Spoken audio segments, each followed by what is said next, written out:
Everyone, first of all welcome to my YouTube channel students. आज की videos में हम कुछ इंटरेस्टिंग टॉपिक डिस्कस करने वाले हैं। आइसोमर का काफ़ी वेटेज रहती है। अगर बोर्ड पॉइंट ऑफ व्यू से हम देखें तो बोर्ड एग्जाम्स में आपका थ्योरेटिकल क्वेश्चन आ ही जाता है 2-3 मार्क्स में।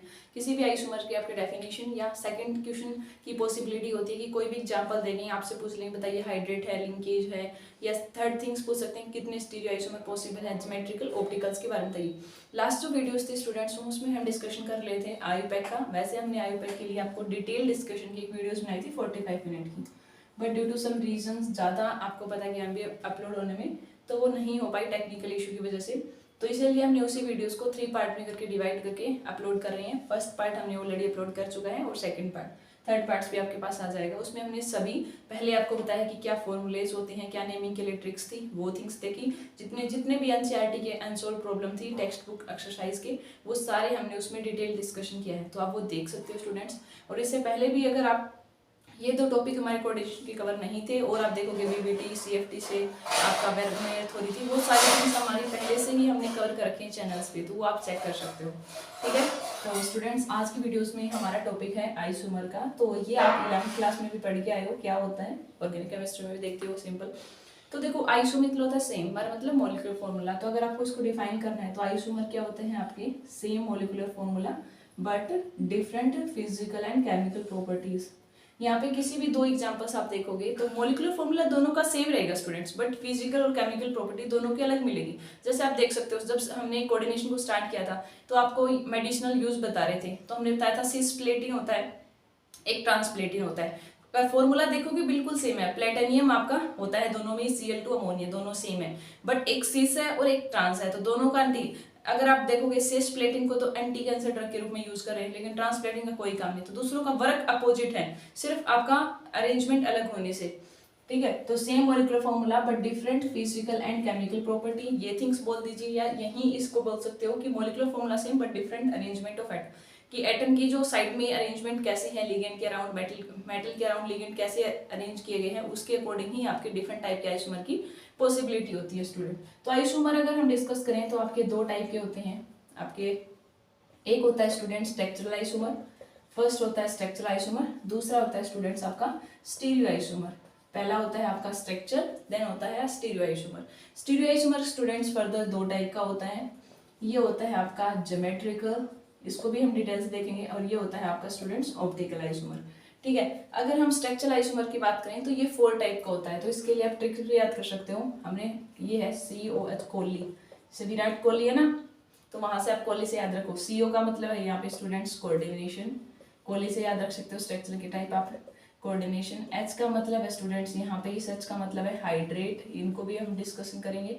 L का मतलब होता है स्टूडेंट्स यहाँ पे आपका लिंकेज, और I का मतलब होता है स्टूडेंट्स यहाँ पे आपका आयनाइजेशन। ठीक है, तो स्टीरियो आइसोमर्स के 2 टाइप थे, geometrical and optical, and structure की 4 टाइप है आपके पास, कोऑर्डिनेशन, हाइड्रेट, लिंकेज, आयनाइजेशन। आज की वीडियोस में हम स्ट्रक्चर कवर कर लेंगे, नेक्स्ट वीडियोस उसमें स्टीरियो आइसोमर करेंगे, क्योंकि जितनी वीडियोस की लेंथ बड़ी हो जाती है तो फिर अपलोड होने में हमें प्रॉब्लम फेस करनी पड़ती है, तो इसलिए हम शॉर्ट ही बना रहे हैं आपके लिए।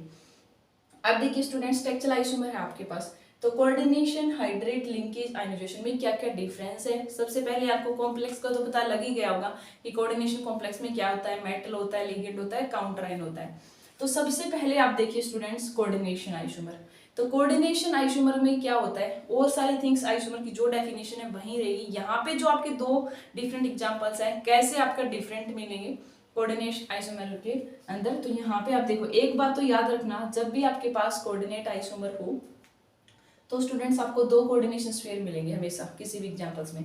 एक आपका कैटायनिक होएगा, एक आपका एनायनिक स्फीयर होएगा। ठीक है, वो कौन सा आगे पीछे हो सकता है। 2 ऐसे कॉम्प्लेक्स मिलेंगे आपको, जैसे मान लो अब हम एग्जांपल से बताते हैं कैसे, और उनमें आपको चेक करना होता है। जैसे एक ये लिख रखा है FeCN6, एक कोऑर्डिनेशन स्फीयर ये है, और दूसरा लिख लिया आपके पास CO और Cl6, ये लिख लिया। ठीक है, अब यहाँ पे क्या होता है स्टूडेंट्स कोऑर्डिनेशन में, कोऑर्डिनेट नंबर यहाँ पे भी 6 है, यहाँ पे भी कोऑर्डिनेशन नंबर 6 है। ठीक है, क्योंकि दोनों ही मोनोडेंडेंट लिगेंड है। यहाँ पे जो मेटल सेम रहेगी, लिगेंड का एक्सचेंज हो जाता है। अब अगर इसका आपको कोऑर्डिनेशन आइसोमर बनाना है तो आपको क्या कर देना, आयरन ऐसे कैसे, यहाँ ये जो Cl है यहाँ आ जाएगा, और CO के पास कौन चला जाएगा आपका CN6, CO के पास CON6। ठीक है, तो यहाँ पे आपको क्या करना पड़ता है कि मेटल और लिगेंड में से, तो आपका लिगेंड क्या हो जाएगा, एक्सचेंज हो जाता है दोनों कोऑर्डिनेशन स्फीयर के बीच में। तो ये इसका क्या है, कोऑर्डिनेट आइसोमर है। तो कोऑर्डिनेट आइसोमर में पहला आपको ऐसे दो स्फीयर मिलेंगे, फिर आपको लिगेंड का एक्सचेंज करना है। तो यहाँ पे आप आयरन के साथ कौन था, साइनाइड, यहाँ कौन आ गया, Cl आ गया, यहाँ कोबाल्ट के साथ कौन आ गया, Cn आ गया। ठीक है, तो ये कोऑर्डिनेशन आइसोमर है। पहले ये थिंग्स देखोगे, फिर आपको एक्सचेंज करना है, सिंपल। अब सेकंड देखते हैं स्टूडेंट्स हम हाइड्रेट। हाइड्रेट भी बिल्कुल सिंपल है। हाइड्रेट का मतलब है यहाँ पे पहली कंडीशन होती है कि वाटर मॉलिक्यूल प्रेजेंट होना चाहिए, एज ए लिगेंड या काउंटरायन में हो सकता है। तो हाइड्रेशन का, वैसे भी हाइड्रेशन से समझते हो आप वाटर का मतलब। तो हाइड्रेट आइसोमर की पॉसिबिलिटी तभी होगी जब आपके कोऑर्डिनेशन स्फीयर में water molecule as a ligand हो सकता है या काउंटरायन हो सकता है। अगर वाटर मॉलिक्यूल प्रेजेंट ही नहीं है तो वहां पे हाइड्रेट आइसोमर पॉसिबल नहीं हो सकता। तो जैसे मान लो आपको ये दे दिया मैंने, यहाँ पे CONH3, मान लिया कि स्टूडेंट्स आपके पास है 4H2O और यहाँ दे रखा है स्टूडेंट Cl। पहली थिंग्स दे दी सपोज समझाने के लिए। तो ये है आपके, ये पूछ लिया कि बताइए इसमें कौन सा आइसोमर की पॉसिबिलिटी है। कोऑर्डिनेट वाला नहीं होगा, दो स्फीयर नहीं है, एक ही कोऑर्डिनेशन स्फीयर है। हाइड्रेशन में वाटर है तो यहाँ पे हाइड्रेशन आइसोमर की पॉसिबिलिटी हो सकती है, हाइड्रेट आइसोमर बोलते हैं। अगर आपको इसको हाइड्रेट आइसोमर बनाना है तो आप चेंज कर सकते हो, काउंटरायन अंदर ले सकते हो, H2 बाहर, तो इसको आप ऐसे भी बना सकते हो। कोऑर्डिनेशन नंबर आपको मेंटेन करके चलना होता है। यहाँ पे NH3 4 था ना, 4 ही, Cl अंदर आ गया और वाटर अलग हो गया, ऐसे आप चेंज कर सकते हो। अगर आपको जैसे वाटर का एक्सचेंज कर यहाँ पे 2 होते तो आपको दोनों को करना है, तो एक वाटर चला जाएगा, एक Cl अंदर, ऐसे पॉसिबिलिटी कर सकते हो आप डिफरेंट। चेक करने के लिए हाइड्रेट में क्या होना चाहिए, आपके पास वाटर मॉलिक्यूल प्रेजेंट होना चाहिए एज ए लिगेंड। अगर वाटर नहीं होता तो वहां पे हाइड्रेट आइसोमर नहीं बन सकता। नेक्स्ट है स्टूडेंट्स आपके पास लिंकेज। तो लिंकेज आइसोमर होने के लिए पहली कंडीशन है आपके पास लिगेंड कैसा होना चाहिए, एम्बिडेंट। एम्बिडेंट लिगेंड होना चाहिए। एम्बिडेंट लिगेंड का मतलब ये होता है स्टूडेंट्स, लिगेंड के पास दो कोऑर्डिनेटिंग साइट हो। हमने डिस्कस भी किया था एम्बिडेंट लिगेंड कौन से होते हैं। जैसे हमने मोनोडेंटेड लिगेंड जो एक ही लिगेंड पे डोनेट, डाई मतलब जो दो, एक ही लिगेंड। लेकिन एम्बिडेंट ऐसा होता है कि एक लिगेंड के पास दो साइट है। जैसे फॉर एग्जांपल हम साइनाइड ले लिया, वो कार्बन से भी डोनेट कर सकता है और नाइट्रोजन से, दो साइड्स है।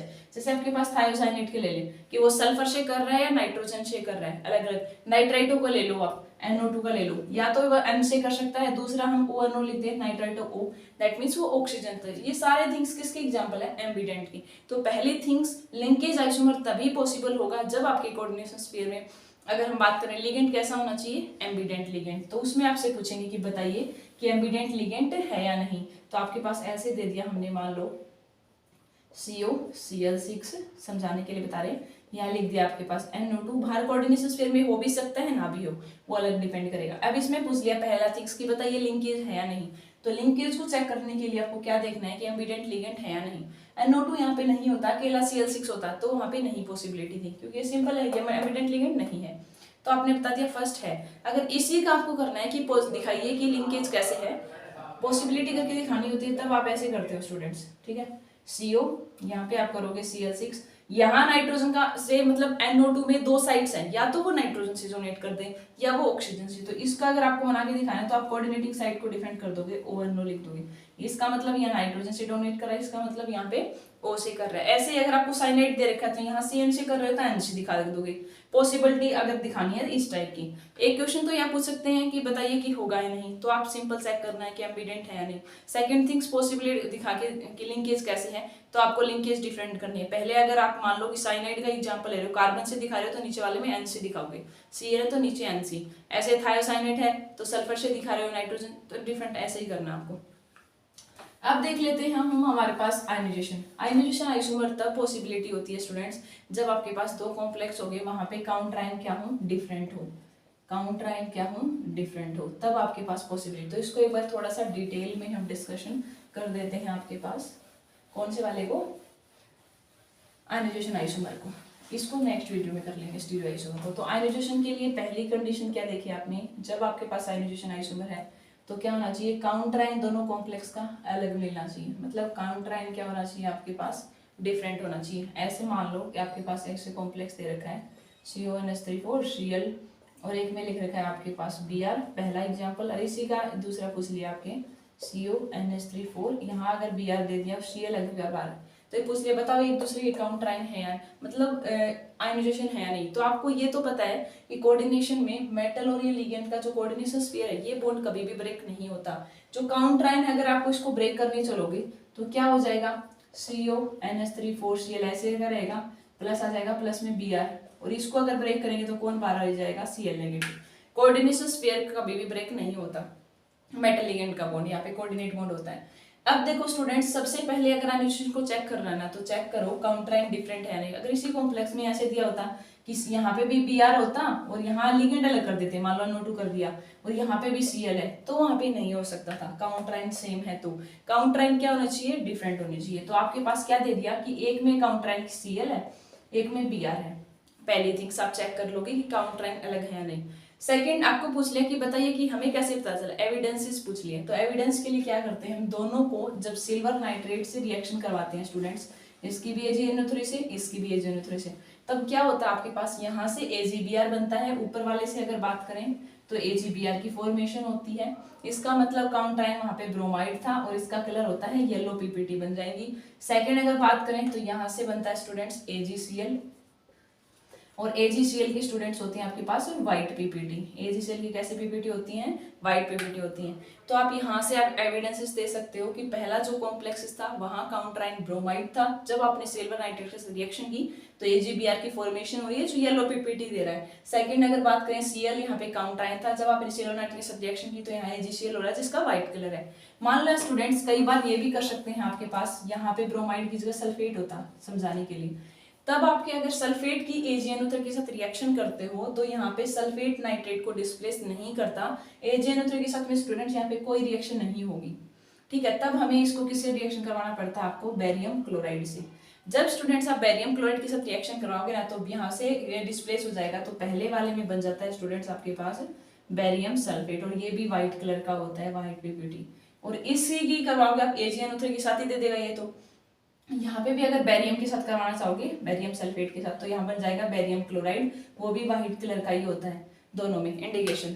तो यहाँ से आप डिफरेंट बता सकते हो, यहाँ काउंटर आयन सल्फेट था, अगर AgNO3 के साथ कोई रिएक्शन नहीं दी, इसने दे दी और व्हाइट दे दिया, और ये बेरियम क्लोराइड के साथ करवाओगे तो बेरियम सल्फेट व्हाइट PPT दे देगा।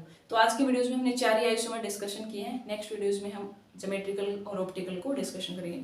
होप है स्टूडेंट्स आपको समझ आ गया होगा, क्वेरी है तो आप कमेंट कर दीजिएगा। Thank you students and happy learning.